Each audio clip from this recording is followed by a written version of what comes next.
Hey, Pineapple Principal community. We are so excited that you are joining us today for another podcast. I have a very, very special guest with us today. We just came out of our Jesus is Human series, and we were talking about Jesus and how he experienced different feelings, being, mad, sad, betrayal. We just talked about Jesus and his feelings. And today we're actually, I have my lovely, beautiful daughter-in-law, Ariel, with us today. I have been wanting her to share her story because, we're all about people's stories around here, and we love talking to people and sharing their stories and giving you hope for things that you go through. But the emotion that basically we're going to talk about today is grief. And that was part of Ariel's story. Ariel and I kind of have this, kindred spirit type thing. We both were daddy's girls who lost our dads way too early. Actually, she lost her dad when she was only 12 years old. And so I just want Ariel to talk about that, to share her story, and to talk about how she overcame that situation in her life, that feeling of grief and not having her father in her life at such an early age. So Ariel, welcome to the podcast. Hi.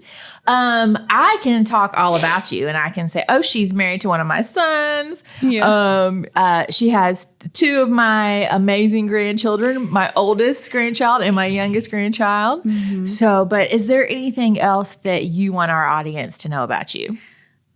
No, I think that is pretty much it. I, have two amazing kids and a wonderful, loving husband, and part of your fun, crazy family. So It's always exciting. Yes, it is.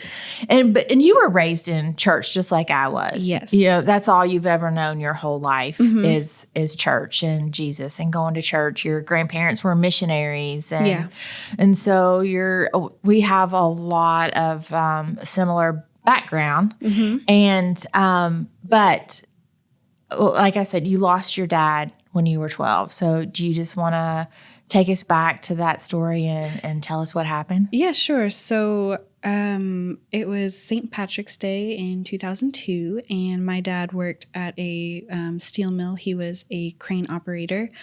And the place he worked, they would freeze shifts. So he would have to take another 12, 14-hour shift if someone didn't show up or something like that. And that did happen to him. And it was Sunday. We were waiting for him to come home to take us to church from that. And he wasn't home when he was supposed to be home. And he would always call my mom or, make contact somehow. And so my aunt came and picked us up and took us to church. We had no idea what was going on. I mean, we were just waiting to go. So, and then after church, we were taken to a hospital, and we weren't really sure why or what was going on. But we walked in, and my dad was there. His arm was in a cast. He had gotten in a really bad car accident, broken his arm. His septum was tore and all the way up. They had to reset it. It was pretty gross. And my mom was there, and she looked really upset. She had broken out in like about 100 fever blisters all over her mouth. And she basically told us that, yes, he was in a car accident. He's okay. However, they have diagnosed him with a stage 4 brain tumor. And he had a glioblastoma brain tumor. And there's about a 3% survival of that. Mm-hmm. So there's not a whole lot of chance to live. The doctor actually told my mom he had 6 months to live and he would be dead.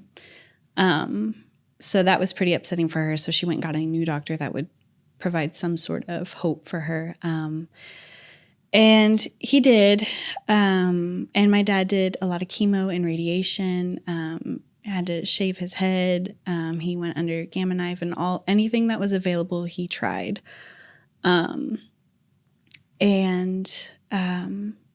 It somewhat worked a little bit, and then because it was shrinking, and then like a week or two later, it doubled in size.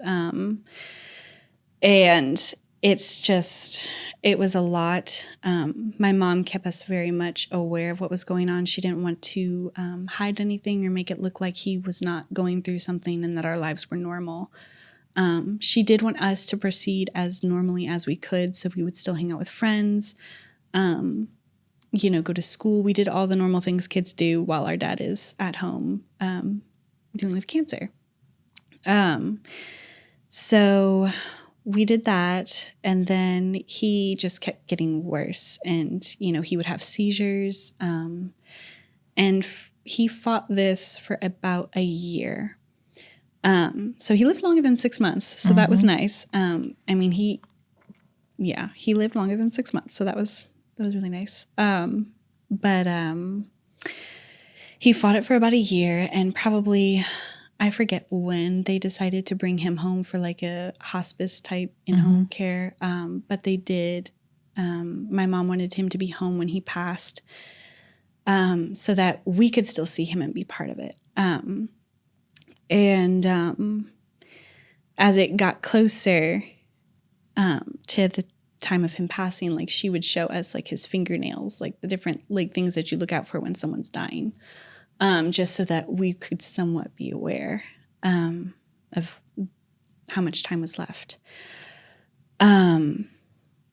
So that happened, and then I went to Indiana to visit family, or maybe it was friends. I don't remember. It was either family or friends. I don't know exactly. But on the way home, I was riding with my sister and my aunt, and my mom called my aunt. And my aunt was really quiet and was like, okay, we'll be there around this time. And as soon as she got off the phone, I knew he had died. And I was like, he's dead, isn't he? And she's like, no, like, your mom's going to talk to you when you get home. And I was like, okay. And I get out of the car, and I just remember seeing the sidewalk to get into the front door. And it looked a whole lot longer than it normally did. It's like when you walk down, a scary hallway. But my mom took us individually into her room. And basically she told us that our dad had passed, and that she was really sorry. It was just, there was nothing more they could have done. There was, he tried everything that was available. I mean, he even went to Benny Hinn's healing services, for crying out loud. He literally did everything he could. She just apologized to us, and we just, I was like, it's okay. Like, my number one thought was, okay, who's gonna take care of us? Who's gonna go to work? Who's gonna pay the bills? Like, this has to happen. Like, life has to go on in some way. And she's like, you don't need to worry about that. It'll be fine. And I was 12. So, like, he was your provider. That's what you knew him as. Yeah. So he was everything. Like, it was just like having the rug pulled out from under you. And I will say, the nice thing about him, right before he did pass, he pulled each of us into the room individually. And, like, even my youngest brother, who was 3 at the time, and basically told us that our mom was young, and she's beautiful, and she needs to love again, and she is going to get married, and that we needed to love and respect whoever she married as much as we did him. And it was a nice way to just gently release us into another person that could care for us. And I didn't really recognize it at the time. I mean, I was I was a kid, so there's not there wasn't a lot. Like, I really didn't connect the dots like that. But she apologized, and, I actually don't remember the funeral at all. I have no memories of that. And I know it happened, though, but, just no real memories of it. And then we just kind of went on, kept going to church. We kept trying to live as normally as we could. And my mom was always really big at keeping us in church. Even when my dad was sick and fighting, we kept going to church, and so did he. As much as he could, he was always there. And, you have people, like, during his fight that would say, if he only prayed enough, if he only did the X, Y, and Z enough, he would have lived. And it's not true at all. There's nothing you can do. You just have to trust because God is sovereign and whatever he allows is okay. I mean, it's not okay, but it's what he's allowed. But also when you're doing all of these things, it's working towards your faith and not actually trusting and just having that childlike faith that he asks us to have. And so we would have people do that. And I mean, obviously, he still died in the end, but having to go on without him was hard and it was sad. I used to have people tell me that I looked a lot like him, and it would make me mad because I felt like they only saw him. They didn't see me. I was irrelevant. And it was just what people wanted to see to make them feel better. And like my mom, she was a really great support in the whole thing. She kind of just let us crumble when we needed to crumble, and she was there to pick up the pieces. And I really can't say enough good things about her, because I don't think I could have gotten through it all without her.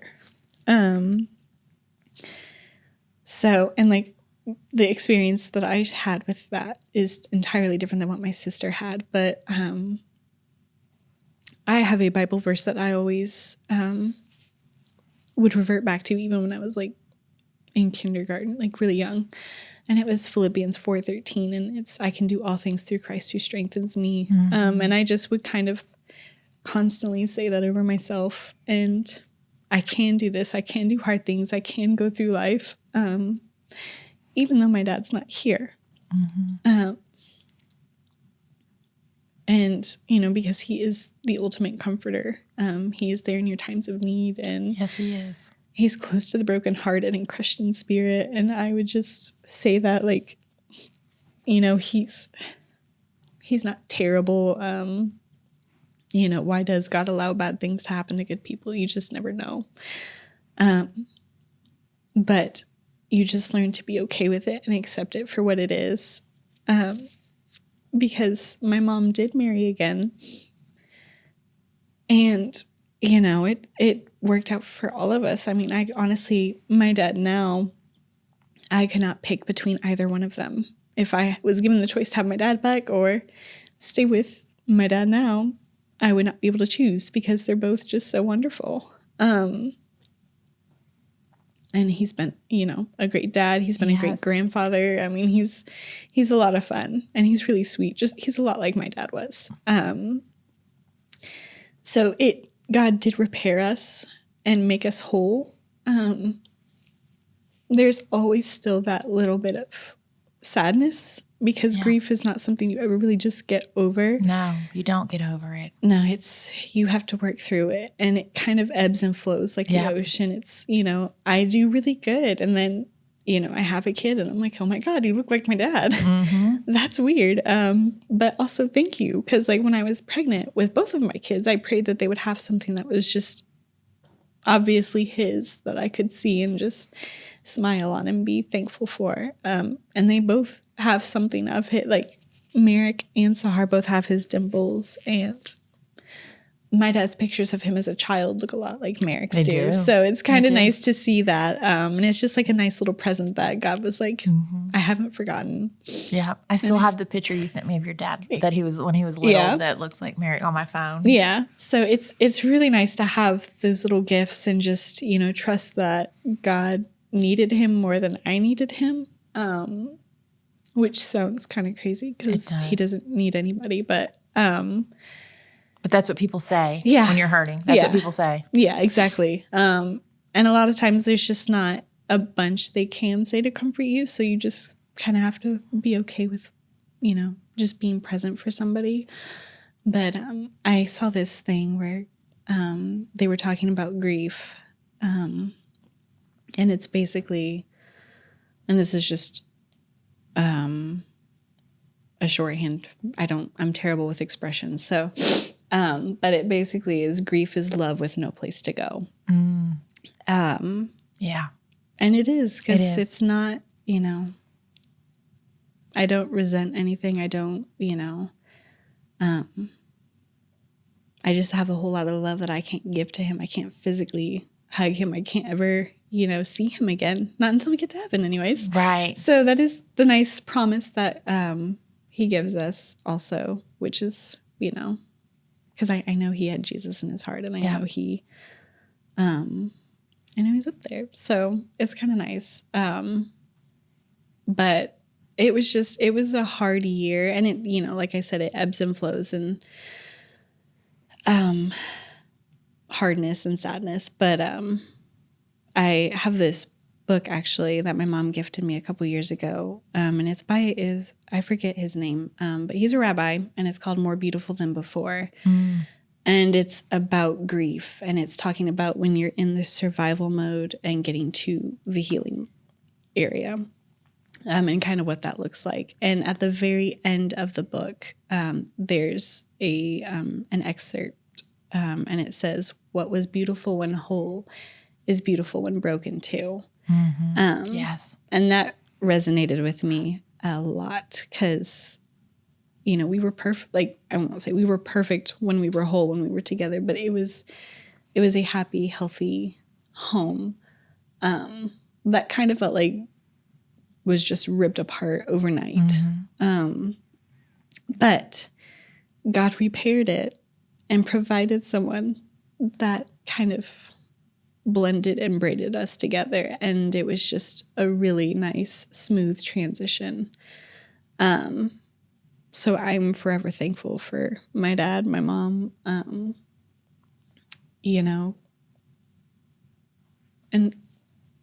grief. We all experience grief at some point. You're right. So, yeah. What you said is, we don't get over it. And I think that's something that a lot of people struggle with, is they think they do have to get over it when you're going through something hard and you lose a loved one. And I've always said, you don't get over it, you learn to get around it. Yeah. And I also, when you talked about all that love that you had for your dad that you can't physically show him and give him anymore because he's not here. And I always like to remind people too is that take that love and just pour it into other people, the other people that are around you. And you got to do that.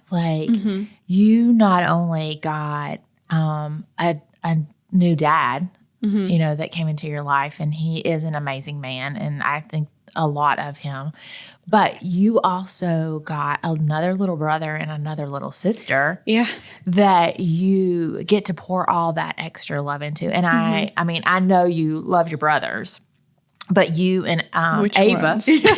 which ones? Well, okay, we won't. This is going to be out there. They're for not the whole watching. World to see. They're not gonna watch. watch.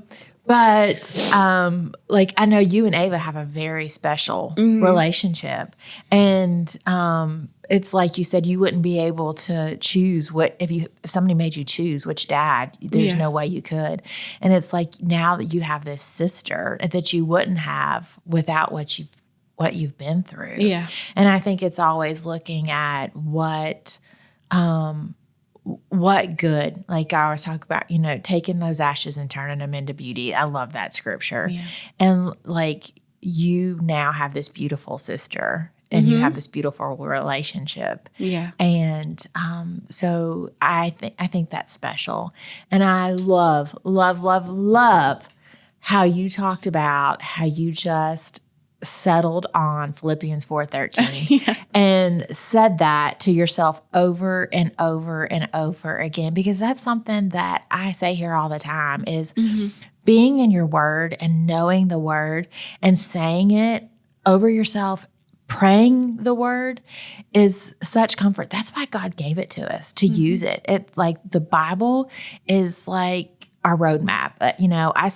People don't like this expression sometimes, but the Bible is the best self-help book that's out there because God has given you everything that you need in it to get through those hard times. And I love that even as a young girl at the age of 12, you knew to take those words and use them and speak life over yourself. Yeah. And I think that's amazing. And that you had this relationship with your mom, and you still do that, and how strong your mom was. And me as a mom, I think the way your mom handled things was perfect. Like she let you keep living your life and going to school and being with friends. She didn't make you sit at home waiting for the anticipation of losing your dad and not being home. She wanted you to go and continue your life. But your mom was also very open and honest and transparent about what your dad was going through. So there weren't surprises. She was very honest about what was going on and kept you open. And I think that helped you guys get through what you went through because of what she went through. And then, of course, the foundation of keeping you in church and in that community and hearing the word and being around those people. I think that really helped. Yeah. So what I want to ask you, if say one of Ava's friends lost her dad right now, like what would you say to her to encourage her? Because you know all the wrong things that were said to you as a child.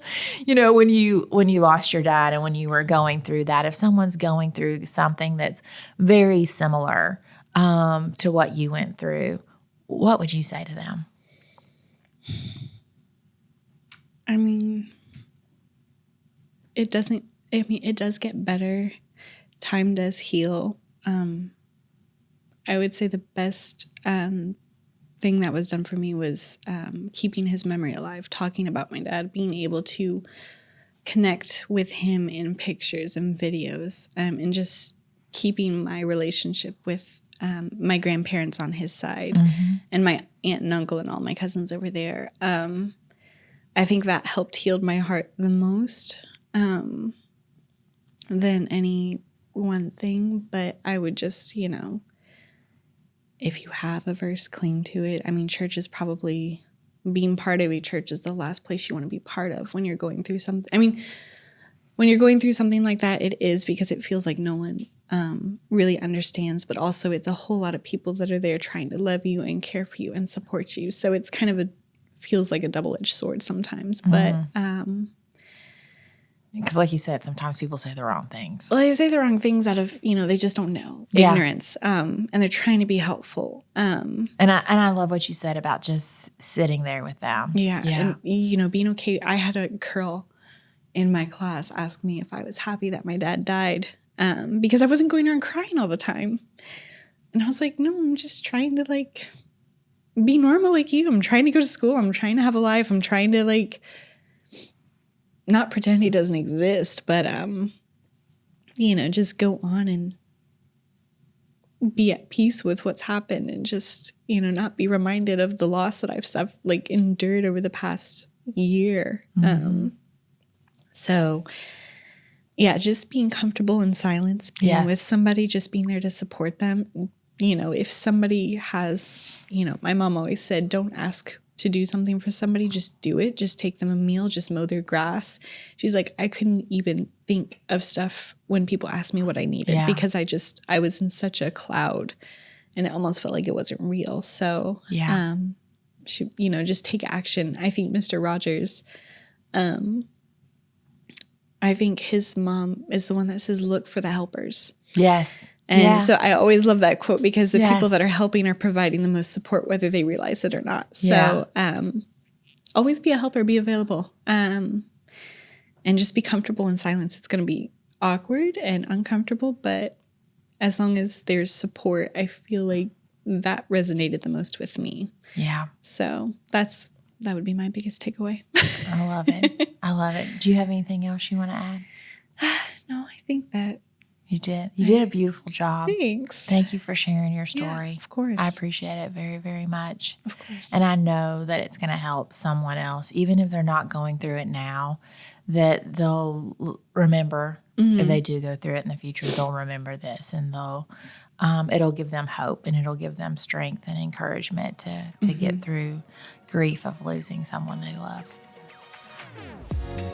We hope today's show encouraged you and gave you a few aha moments, and most importantly, have you digging deeper in your relationship with Jesus.